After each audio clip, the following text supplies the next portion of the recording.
Mesh அனாலிசிஸில் ஒரு 13 mark some தான் பார்க்க போகிறோம். Compute I1, I2 and I3 of the following circuit using mesh analysis. So இந்த circuit கொடுத்துட்டாங்க. இதில் வந்து I1, I2, I3 அதுவும் அவங்களே கொடுத்துட்டாங்க. இதோட வேல்யூஸ் என்ன அப்படின்னு சொல்லிட்டு நம்ம மெஷ் அனாலிசிஸ் மெத்தட் மூலமாக கண்டுபிடிக்க சொல்லியிருக்காங்க. ஸோ பொதுவாக மெஷ் அனாலிசிஸில் ஃபஸ்ட்டு என்ன பண்ணுவோம் அப்படின்னா, எல்லா காம்பனன்ட்ஸும் ஒரு சர்க்கியூட்டில் இருக்கிற எல்லா காம்பனன்ட்ஸும் கவர் ஆகிறது மாதிரி நம்ம லூப் ஃபார்ம் பண்ணிப்போம். ஸோ இங்கே வந்து I1க்கு வந்து ஒரு லூப் அண்ட் I2க்கு ஒரு லூப், I3க்கு ஒரு லூப் அப்படின்னு கொடுத்துருக்காங்க. அதாவது ஃபஸ்ட்டு லூப் வந்து இங்கே இருக்கிறது, செகண்ட் லூப்பு, அதுக்கப்புறம் தேர்ட் லூப். இதில் வந்து நம்ம பொதுவாக எப்படி சால்வ் பண்ணுவோம் அப்படின்னா, ஒவ்வொரு லூப்பாக எடுத்துகிட்டு அதோட ஈக்குவேஷன் எழுதி அந்த ஈக்குவேஷன் சால்வ் பண்ணிவிட்டு நம்ம ஆன்சர் கண்டுபிடிப்போம். ஸோ அதே மாதிரி நான் இங்கே வந்து ஃபஸ்ட் லூப் எடுத்துக்கிறேன். ஸோ இதில் வந்து நம்ம கிர்ச்சாஃப் வோல்டேஜ் லா யூஸ் பண்ண போகிறோம். கிர்ச்சாஃப் வோல்டேஜ் லாவில் என்னென்னா, ஒரு க்ளோஸ்டு லூப்புக்குள்ளே இருக்கிற எல்லா வோல்டேஜுமே வந்து ஆட் பண்ணால் 0 வரும்ன்றது தான் கேவிஎல் லா.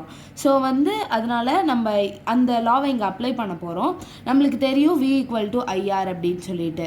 ஸோ அதனால் இங்கே வந்து கரண்ட் ரெசிஸ்டன்ஸ் இது ரெண்டுத்தையும் வச்சு நம்ம வோல்டேஜை வந்து இங்கே ரெப்ரசென்ட் பண்ண போகிறோம். ஸோ இந்த ஃபர்ஸ்ட் லூப்பில் கரண்ட் I1 வந்து ஃப்ளோ ஆகுதுன்னு நம்ம எடுத்திருக்கோம். ஸோ வந்து நான் இந்த 5 ஓம் ரெசிஸ்டர்லேருந்து ஆரம்பிக்கிறேன். நான் பொதுவாக ஃபாலோ பண்ணுற மெத்தட் என்னென்னா, ரெசிஸ்டர் வரப்போ எப்போவுமே வந்து நெகட்டிவ் ஆட் பண்ணிக்கணும். அப்புறம் வந்து வோல்டேஜ் வந்து நெகட்டிவ்லேருந்து பாசிட்டிவ் போச்சுன்னா பாசிட்டிவ்னு ப்ளஸ் போட்டுக்கணும். அப்புறம் பாசிட்டிவ்லேருந்து நெகட்டிவ் வந்துச்சுன்னா மைனஸ்ன்னு போட்டுக்கணும். ஸோ இப்போ நான் ஃபஸ்ட் லூப்க்கு ஈக்குவேஷன் எழுதுகிறேன். -5I1 மைனஸ் இந்த 3 ஓம் ரெசிஸ்டர். இது வந்து 3I1 இங்கே வந்து I1 எழுத முடியாது. ஏன்னா இங்கே I2க்கும் I1க்கும் இது ரெண்டும் காமனாக, இந்த 3 ஓம் ரெசிஸ்டன்ஸ் காமனாக இருக்குது. ஸோ அதனால் நான் என்ன பண்ணுறேன் அப்படின்னா, 3 இந்த லூப்பில் தானே நம்ம பார்க்குறோம். ஸோ I1 இங்கே வரும், I1 -I2 அப்படின்னு எழுதிக்கிறேன். அப்புறம் இந்த நெக்ஸ்ட்டு, அதாவது இந்த லூப்பில் நெக்ஸ்ட் வர்றது 4 ஓம் ரெசிஸ்டர்ஸ்.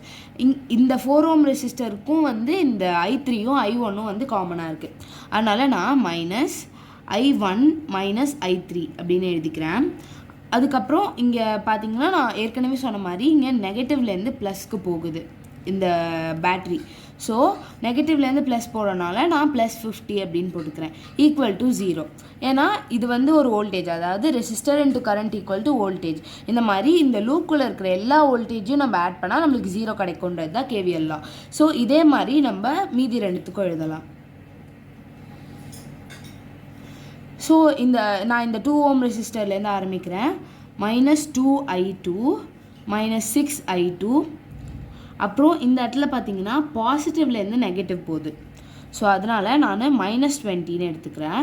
அதுக்கப்புறம் -3 × I2 - I1. ஏன்னா நான் இங்கே வந்து இந்த லூப்பில் பார்க்குறேன். So I2 - I1. ஸோ இதுதான் செகண்ட் லூப்போட ஈக்குவேஷன். அப்புறம் வந்து லூப் 3யோடதை நான் இப்போ எழுதிக்கிறேன். லூப் 3க்கு நான் வந்து இந்த 8 ஓம்லேருந்து ஆரம்பிக்கிறேன். -8I3.